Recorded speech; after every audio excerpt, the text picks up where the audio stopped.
Okay, Bruchim Haba, welcome everyone. This is a very interesting topic, a Machlokes Rishonim regarding the Gemara on Daf Lamed Ches.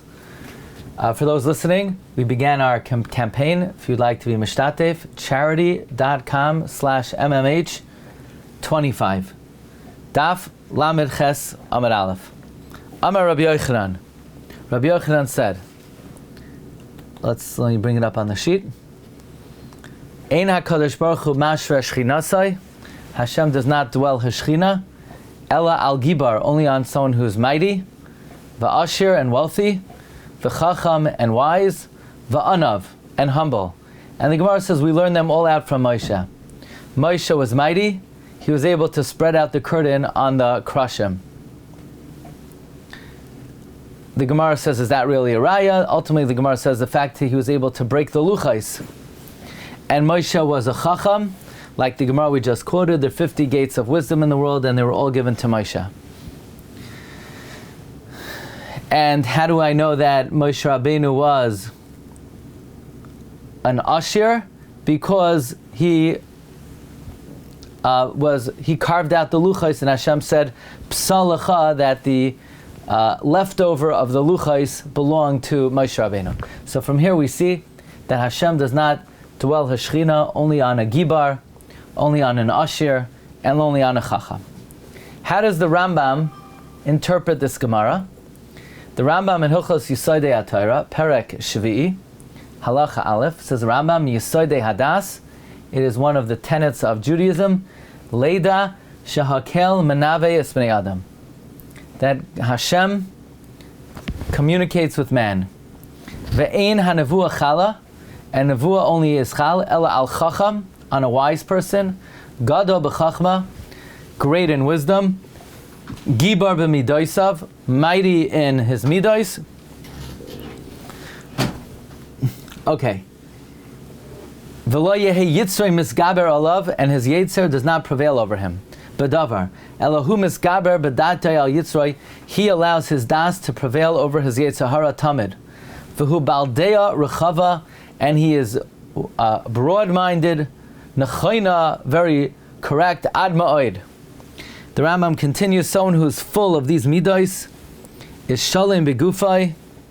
When he enters the orchard, the pardes, he is able to access, through the various preparations, the phenomenon of nevuah.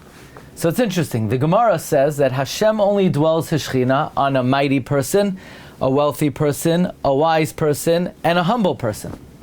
Now, had I learned this Gemara, I would have taken it literally. Mighty means the person is physically strong, as the Gemara seems to say that Moshe was able to put up the planks and spread the curtain. Wealthy, like the Gemara says, Moshe Rabbeinu became monetarily wealthy. Chacham, wise person, Moshe was given the 50 gates of wisdom, and Anav, Moshe was an Anav. And yet the Rambam seems to learn the Gemara allegorically. The Rambam says you need to be Chacham, Gadol b'Chachma, Gibar is in your Midos. So the Rambam seems to be taking this allegorically.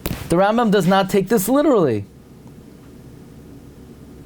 So that means that the Rambam learns that this Gemara is referring to one's midos.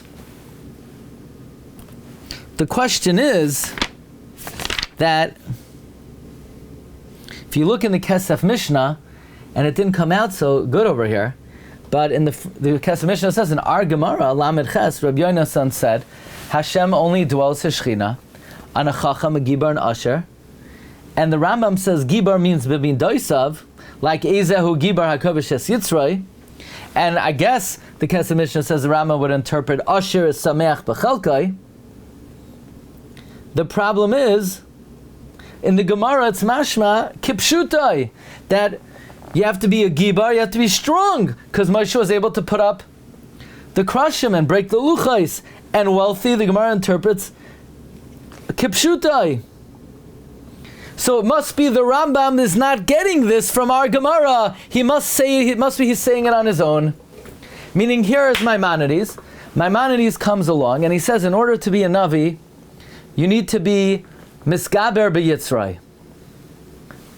So you would have thought the Rambam got it from our Gemara Nedarim, because our Gemara says you have to be a gibar. The only thing is, our Gemara interprets gibar as physical strength.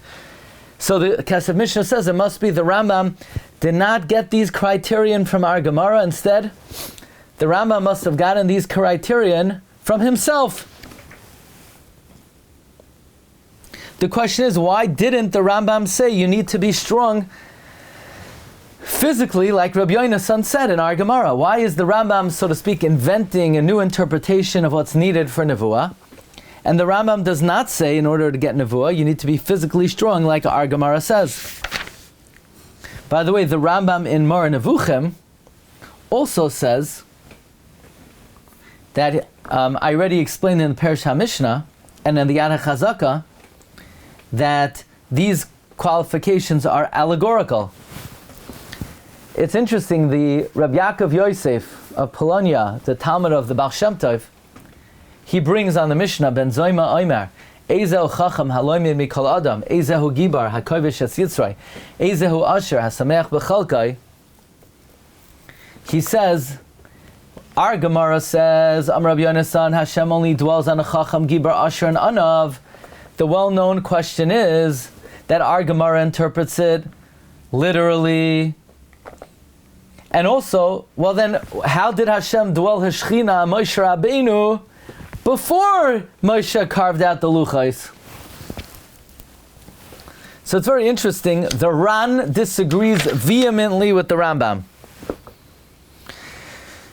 The Ran learns that there's no doubt that if you want to get Nevuah, you have to be shalem in the milos of the seichel and in the milos of the midos, that it is not fit that Ruach HaKodesh dwells on a person if somebody has bad midos. So why do you have to be gibar and ashir? So maybe you'll say, the Ran says, like some Mefarshim explain, now he's referring to the Rambam, he doesn't list him by name, and some Mefarshim say a gibar is if you allow the seichel to prevail over your taiva, and ashir means you're happy with your lot, which means basically you're going to take the Gemara of Rabbi Yehuda in Nedarim Daf Lamed Ches, and you're going to equate it with the Mishnah in Pirkei Avos of Ben Zayma. Says around that's not correct. Why? Because it should have first said Anav and then Gibar and Asher. If it was talking about Midos, it should have said, look in the Lashon of the Gemara. The Lashon of the Gemara is Hashem only dwells His Shechina on Gibar, Asher, Chacham, and Anav. But if these were referring to Midos, it should have said Anav first, because Anivus is the best Midah. Anava Gedola Mikulan, Hine Be'aru Kimishi Agia Anava. This is explaining that someone who reached Anava, I Avshir Shalai Yekadmulai Taro Kedusha. It's impossible that it should not be preceded by purity and holiness and Yiras Chet and the other milos that are mentioned there. If that's the case, it must be that these qualities of Gibar and Asher are not Midas.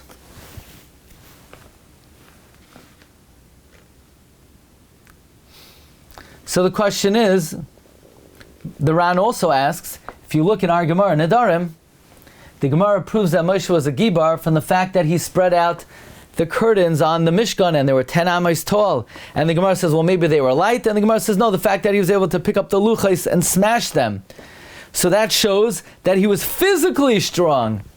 Or when the Gemara proves that Yoina was wealthy, it proves he was physically wealthy because he was able to pay for the whole boat. So that means the Gemara is not explaining this allegorically. The Gemara is explaining this literally.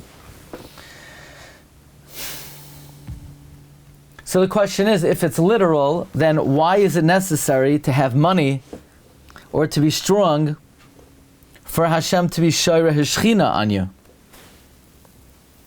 So the Ran famously says that in order for the words of the Navi to be listened to, he needs to be strong and wealthy.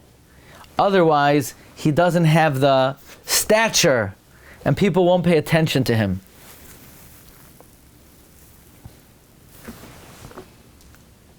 Here, let's see.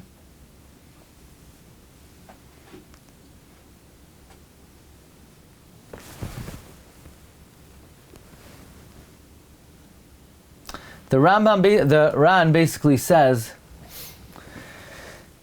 "V'Hashavua b'zeh shem yitztarich hanavi hanavua lahashlam la'atzmei levad." The Ran says a great principle. If the only reason for nevuah was for a person to perfect himself, loy lezulasai, not to perfect someone else, hayaroi sheyinave mi sheyimtzu loy hashlemius asher tushlam hanefesh bam yeh haguf shalem chaser. Then it would be sufficient as long as one's nefesh was shalem. If nevuah was personal, if one needed to be a Navi just for his own avodas Hashem, then no other ingredients would be needed other than the milos of the seichel and the nefesh. But aval hanavi sheyinave lehamayin, for the Navi to prophecy for the people, umaydia ma sheyitzave Hashem yisbarach, and let the people know what Hashem commands. Yitztorech sheyia nivchar v'nirtza mikol hakitos. He needs to be the choicest and the most desirable of all groups. He needs to be me'oyave ha'chachma. He needs to be from the lovers of wisdom. He needs to be v'oyave ha'oisher, from the self-sufficient, from the wealthy. And he needs to be strong, v'oyave ha'gvura. V'sheyishlemu loy malos hamidos. It needs to be complete in him, the milos of midos. The lashon of a Navi is someone who is mashmiya, tamid, umedaber lehamayin. The lashon of the Navi means someone who makes his word heard always to the people and speaks to the people. Like Hashem tells Moshe, Aaron achicha yeh nevi'echa. It doesn't mean Aaron will be the Navi that Hashem communicates to Aaron and then tells Moshe the will of Hashem. Moshe Rabbeinu was eminent enough that he could communicate with Hashem.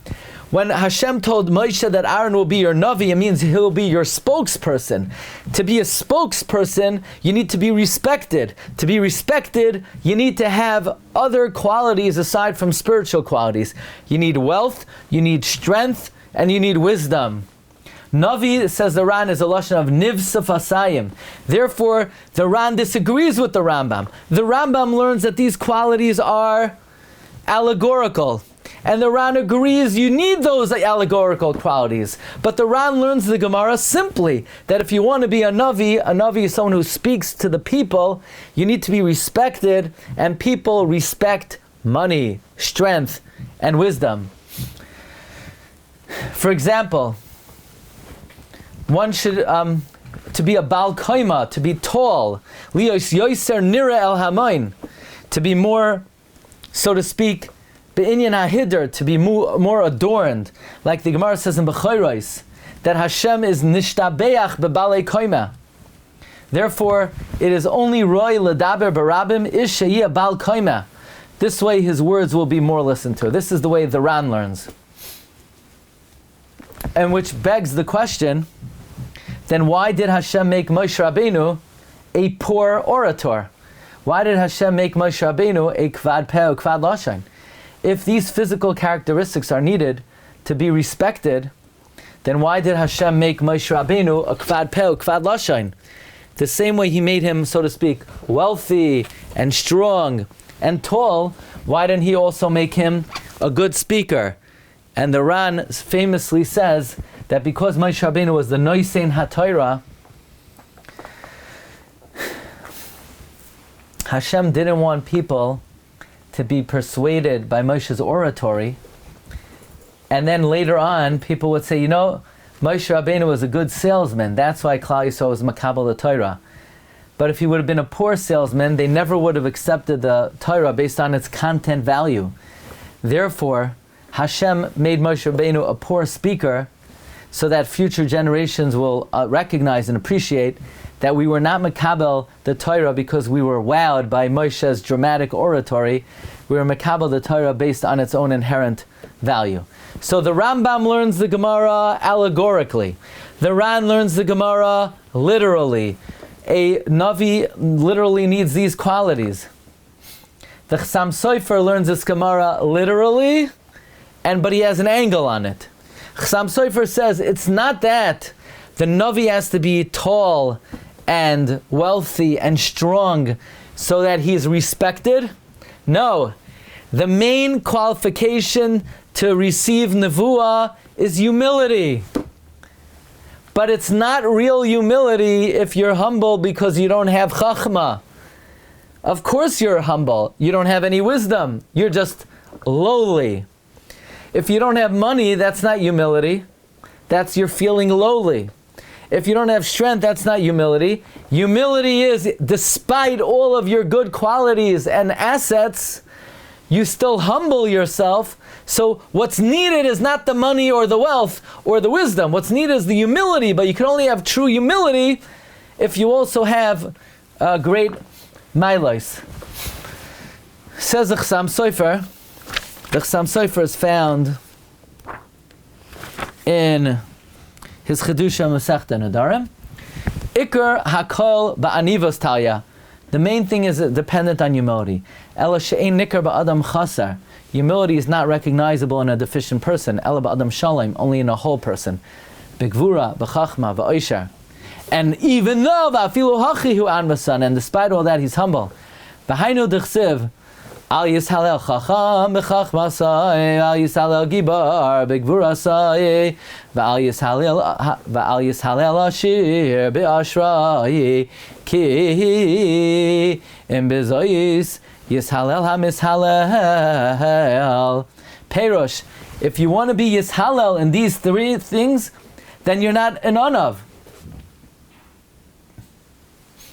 Then your humility won't help. Your humility will only help if you have these three things. And despite that, you're still humble. So the Rambam learns the Gemara allegorically. The Ram learns it literally, that you literally need all of these qualities in order to be the Navi and the spokesperson. The Chassam Sofer says, no, all you need is humility, but true humility is only demonstrated if it's in spite of all of these milos. Okay, that's something on Daf Lamed Ches. If you want to bear with me for Daf Lamed Tes, then I'll be your best friend.